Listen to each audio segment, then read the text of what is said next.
What's up, fellow agents? It's time to be briefed on the next mission. This is the Fish Fry, where I give you the lowdown on the next Salmon Run stages, with weapon benefits, stage strategies, and general tips for maximizing your potential with Grizzco. This is for the stage rotation happening on September 29, and it's being held at Fission Hydro Plant. And the weapons featured in the Salmon Run are the Splash-A-Matic, the Bloblobber, the Octobrush, and the 96 Gal. Fission is a very small stage, and you're going to want to make sure that you paint the walls as quick as possible, because you will be quickly overran. Try to stay clear of the corridors, since that's the main way that the salmonids get around the stage. So climb the walls and wall jump to whatever side would be the most helpful.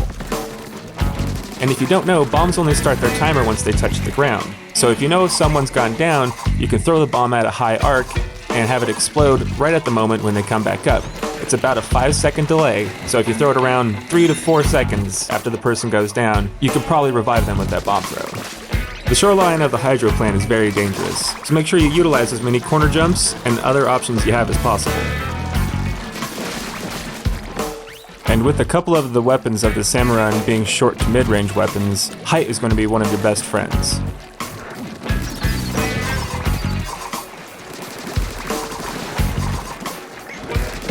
And stay out of that middle pit as much as possible. If you find yourself going in, make sure you paint those walls and climb your way back out.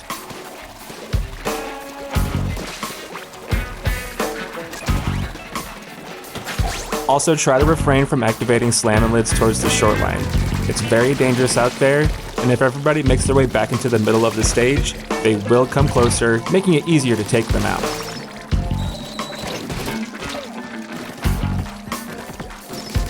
Always be careful when running 3 eggs at a time. By the time you get to that 3rd egg, you're probably going to be overran and get splatted.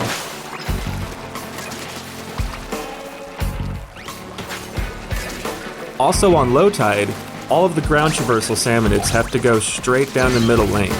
So it's helpful to use the sides in order to move in closer and provide support.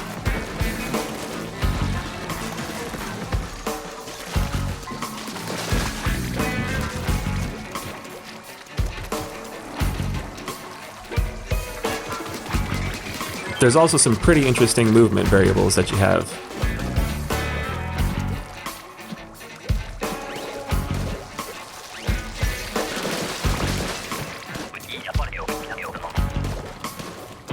And don't use the platform on the corner near the shoreline. Only use it as a means of escaping, because it's easy to find yourself taking a swim.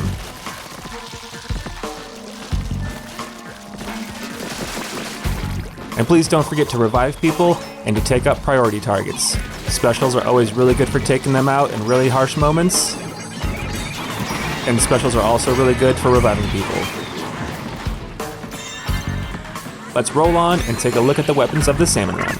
The first weapon we're talking about is the Splash-A-Matic. It sports a high fire rate and great coverage, but it has a range that's deceptively short.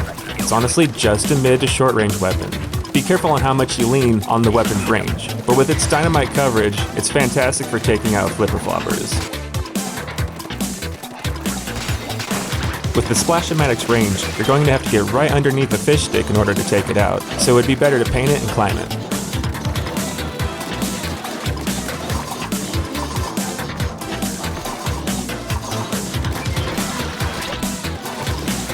Make sure you stay on the top level to utilize the range of the Splash-A-Matic. The next weapon of the Salmon Run is the Bloblobber.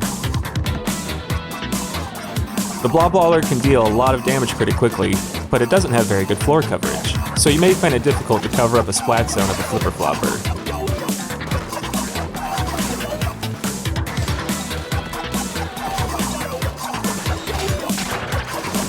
But remember how far those blobs go. It's very useful for reviving somebody.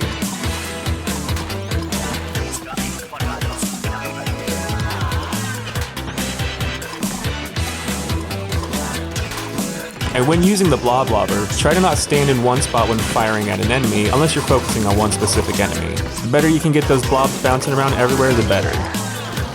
Also, the arc of the Blob Blobber isn't that high, so if you're dealing with something like salmon lids, you're going to want to get up to higher ground and then start lobbing at them. Remember that they have that little incline on the top of the lids, and you're going to want to get over that in order to splat them. If you find yourself on a low tide with the Bloblobber, remember to send fire down that center lane. When moving left to right, you can send a steady wave of blobs down the center lane. And a wall painting tip for the Bloblobber. It does great with 90-degree angles, but if you're painting the center corridors, don't paint them at an angle. Put your back to one of the walls and start to fire at the other side.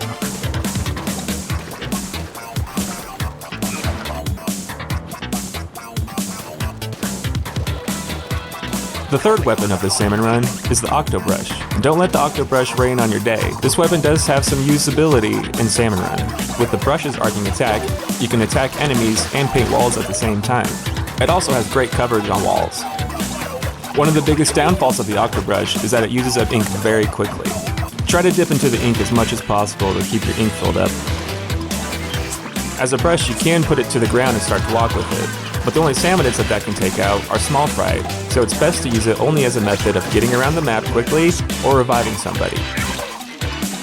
But the weapon is really good at getting somewhere really quickly and dealing some damage, like with stingers and slammerlids. Be careful with the brush when you're walking with it. It can get you into some pretty sticky situations. The weapon's not very good at taking out steelheads, so you're going to find yourself wanting to do some steelhead blocks.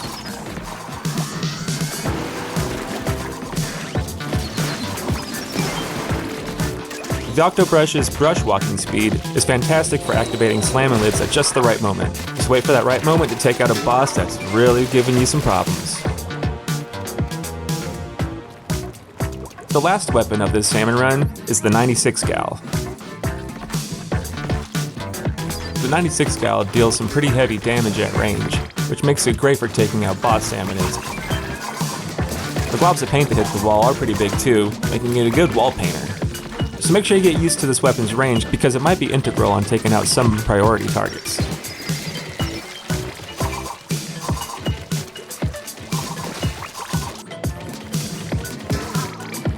And remember that the fish fry comes out before the stage rotation, so if you want to catch these updates when they're fresh, make sure you subscribe and hit that bell. Bye-bye.